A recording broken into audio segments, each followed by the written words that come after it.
I don't recall ever speaking to you face to face, so it's the first time.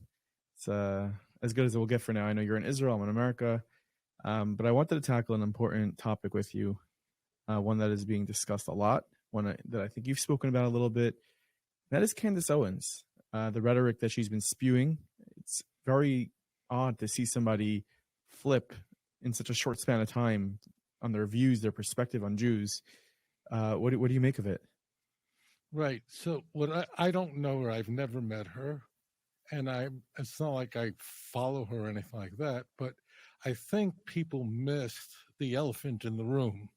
So clearly, she has departed the Overton window, which means the discourse that she is expressing now is shocking people to the point people, even anti-Semites, are going, "Whoa, that's way too far." But they go, "Whoa, that's like the Klans are going, that's insane." They wouldn't even know the Frankists or anything like that. But what people have missed is the theological background that just exploded in her own life. She was a Protestant. She held to what's called Reformed theology, which is kind of a Calvinism, which is fiercely anti-Roman Catholic. Her husband, George, is not just a Catholic. There are many wonderful Catholics who love Jews, who love Israel, who, Rudy Giuliani, former House Speaker Newt Gingrich. These are all very religious Roman Catholics.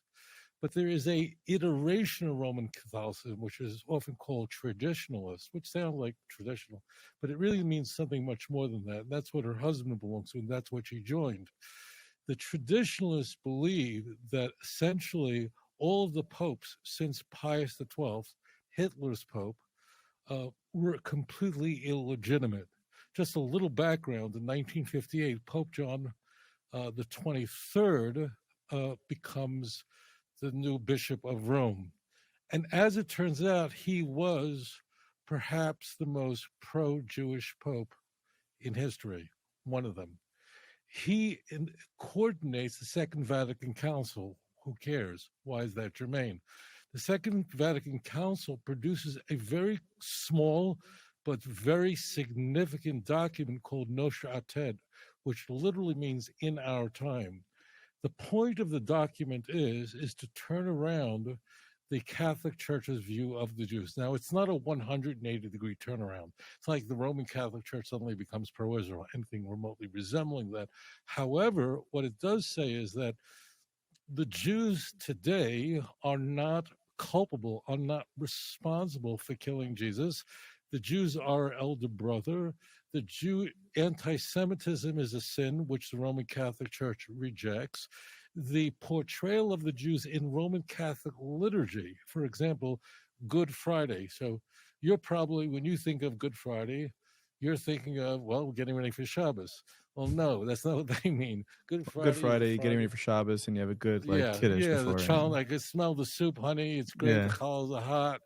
I'm going to davening. That's not what Good Friday. Good Friday, when I was a child, I'm a little older than you. When I was a kid, Good Friday in Brooklyn, you didn't walk around non-Jewish neighborhoods because there was a time there was a lot of anti-Semitism. This was also the case in Europe and so on. It was a day, according to their tradition, Jesus was crucified. It means the following Sunday is Easter, and the Jews killed Jesus. And in the Good Friday liturgy, the Jews are referred to as the perfidious Jews, as the treacherous Jews. So that liturgy is now removed by the church. The point is that the Roman Catholics did not accept it. They consider this complete apostasy. And therefore they reject the current Pope, and they reject Pope John the 23rd. They reject the Second Vatican Council. And they only believe that Pius XII was the last of the legitimate popes. And therefore they hold, the technical term is, translate means the seat, or the seat is empty, means that the throne of Peter is vacant. And this iteration, this is Mel Gibson's type of Roman Catholicism. So this iteration of Roman Catholicism, of course, intersects with anti-Semitism, conspiracy theories about Jews, and so on. It doesn't mean every single person who believes this is an anti-Semite, but this is a natural petri dish which Jew hatred could metastasize. Now, a point that's very intriguing here. Everyone missed this, and I know for the viewers, even for Christian viewers, will not understand the ramifications of all this. So she believed in Reformed theology. It's not just Protestantism, but it's a Calvinism. Calvin was fiercely anti-Roman Catholic. He held that the Pope was the Antichrist. So to go from Reformed theology to Roman Catholicism, and not just any kind of Roman Catholicism, but the most conservative type of Mel Gibson's Roman Catholicism, is mind-blowing. And that's exactly when she did it. One other point that should be made, and that is her husband, George, comes from a rather prestigious family.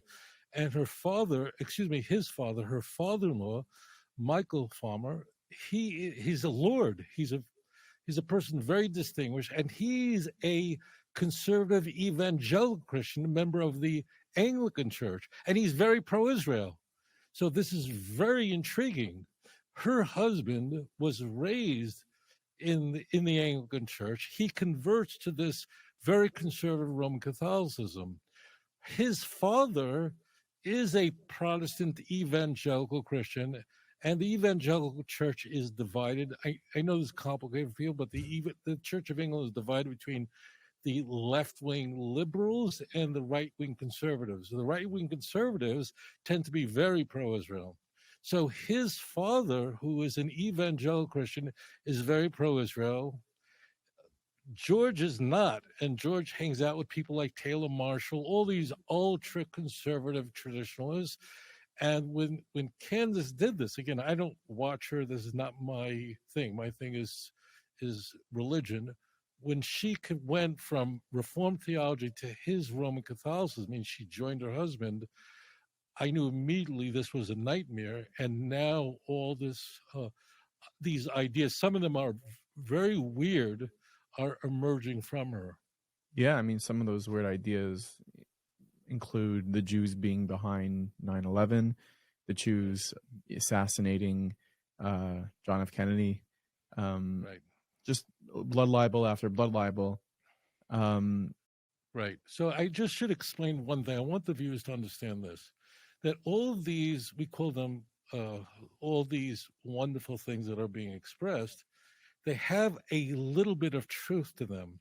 You know, any lie, and it's important because we're going to talk about things that are not being said rather than regurgitate everything that's out there. Every lie that gains traction has a scintilla of truth to it. So JFK's father was a big anti-Semite, and he himself did want to stop Israel's nuclear program. He was thoroughly committed to it. When he was assassinated, his vice president that he didn't care for, LBJ, happened to be someone who was rather pro-Israel. And there's theological reasons for that as well. I mean, I know, but what's the truth? I mean, there's no truth to the fact that the truth is that Israel benefited from it. Yeah, but I mean, what she said is that Israel was responsible for it. Oh, exactly. That means what happens is there's this little thing that Israel, it's just an intersection. What happens is JFK is killed. JFK was set to stop Israel's nuclear program. Look, when she talks about the USS Liberty that was attacked by Israeli forces, so that was a tragic case in the beginning of the Six-Day War of friendly fire. Look, we have every week we have Israeli soldiers that are killed in friendly fire in Gaza. It happened in the United States. Cops in firefights shoot other cops, and sometimes they get killed. That doesn't mean cops are trying to kill cops, right? Right. So the USS Liberty was a tragic case of mistaken identification during the war, and that stuff happens. It happens now almost daily in Gaza. It's a tragedy. A lot of Israeli soldiers are shot by other soldiers. Doesn't mean they're trying to kill each other. Right. So what the anti-Semite does is takes that and runs with it and runs the conspiracy theory. But there is always a slither of truth. There was a crazy psycho sect led by a psychotic individual, Jacob Frank, in the 18th century. no one ever heard of this. I mean, unless you're really very well studied, but it was an insane cult that ultimately converts to Roman Catholicism that was into the most insane stuff in the world. The anti-Semites run with that kind of crazy stuff. And unfortunately, she is regurgitating this stuff. Well, she's going in a place. I mean, I saw recently reported by the Jerusalem Post that her father-in-law, you know, who you referenced, came out and pro-Israel. He spoke, you know, even after her comments. So she's taking this to a place that he nor his son have gone. Right. So there's actually an organization called Anglicans for Israel. I'm not kidding. So the Anglican Church is the iteration of Protestant Christianity that's closest to Roman Catholicism in practice and traditions and liturgy and so on. Just it doesn't mean they love each other, but the Anglican Church today is completely divided. And I'm please, if you're a Reformed Jew, don't be offended. I don't mean it. But I need to explain this, everyone to understand.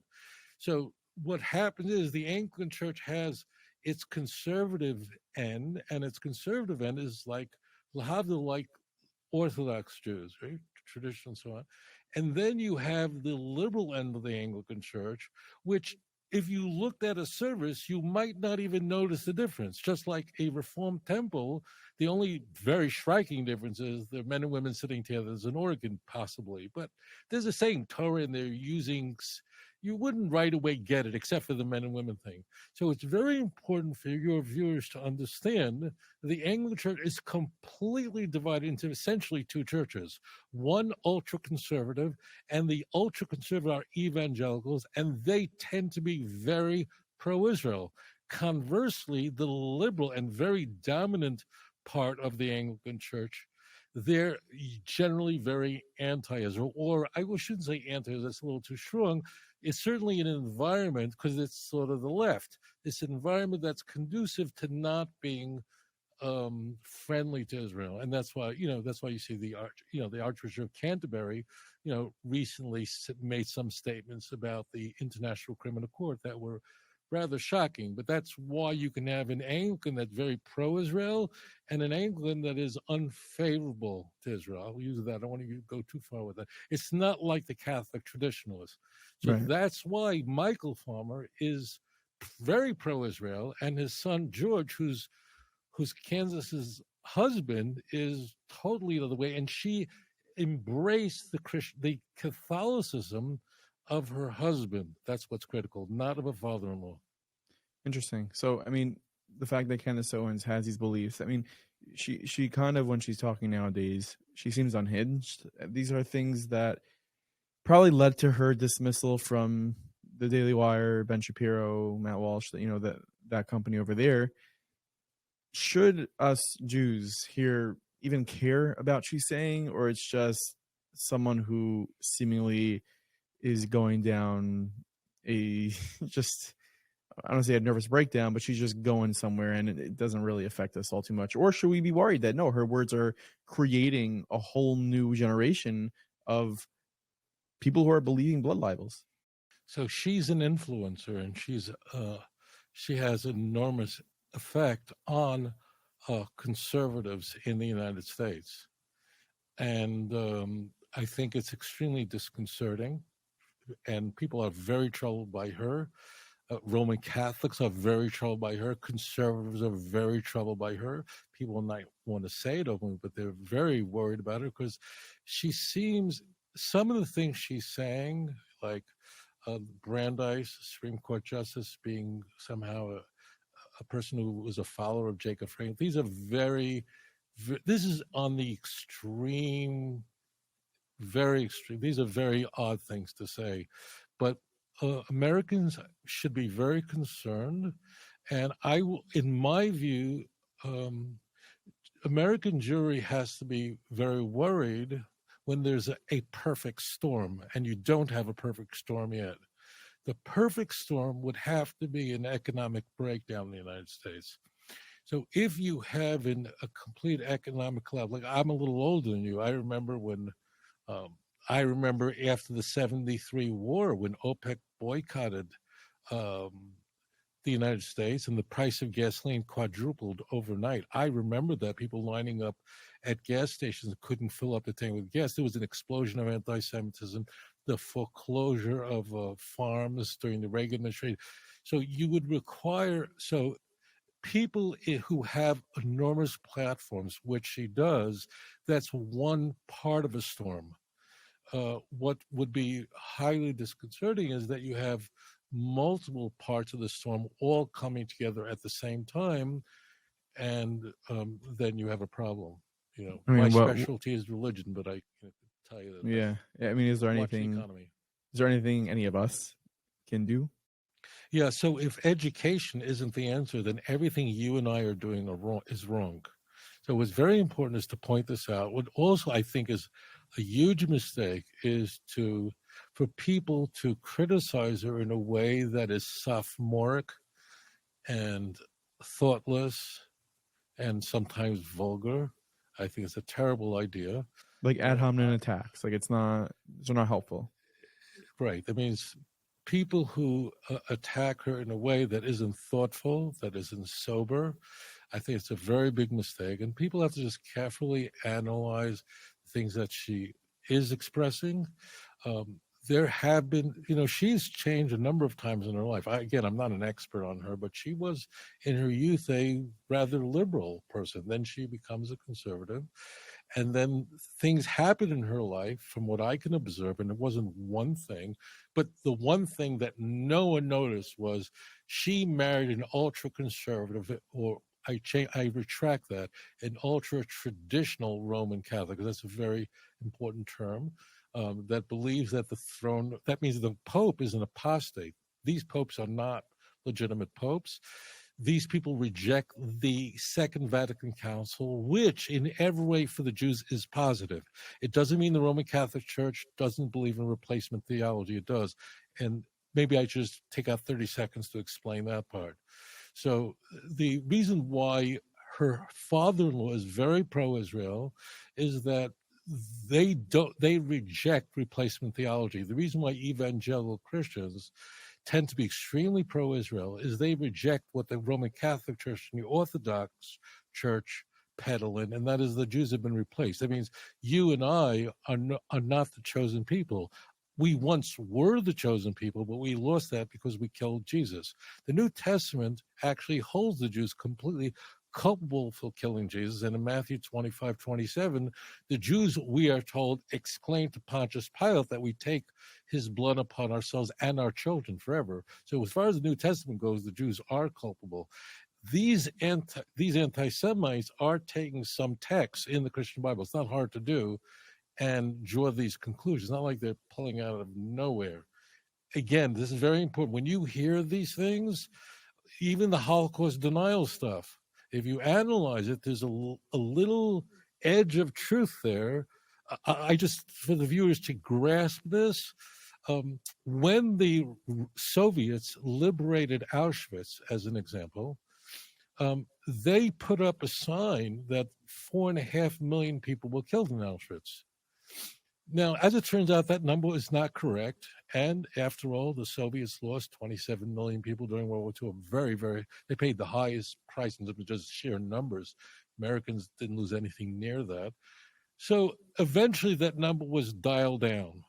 So the Holocaust deniers go, aha, you see the Soviets who were trying to, how do you make sense out of the enormous price that the Soviets paid during World War II? There's such a loss of life, it's unimaginable. 27 million people. So the Soviets had this large number, and then Holocaust deniers say, aha, you see, the Holocaust is all exaggerated. There were people who died, who got killed, but it's all been exaggerated. So you have to be very careful with this. You have to, that's why you're asking, what's the solution? The solution has to be education, not, as you said, ad hominem attacks, taking all these parts, because she's picking this up on the internet. She's reading books put out by people who have an unflattering view of the Jews and repeating them. And the only way to remove darkness is to bring light. And after all, the role of a Jew is to be a light to the world. So just bring the light in without the ad hominem attacks. Absolutely. Do you see, and this is my last question, do you see any way that this election happens, Joel? I know, politics is not necessarily where you focus, but do you see any Yes. intersection between what we've been discussing and this current election? Yeah, of course, of course.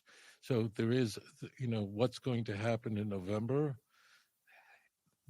The United States is divided right down the middle, right? Everyone Yeah. understands how important the swing states are, and we're only talking about a few percent in one direction or the other. That's it.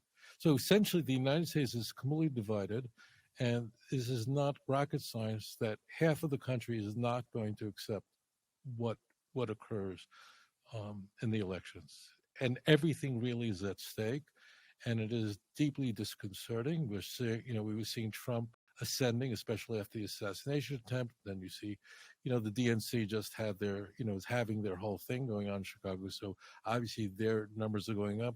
You have to really watch the last 2 weeks of, where things are going. But absolutely, because you have the extreme left in the United States that intersects with other groups that they shouldn't be intersecting with.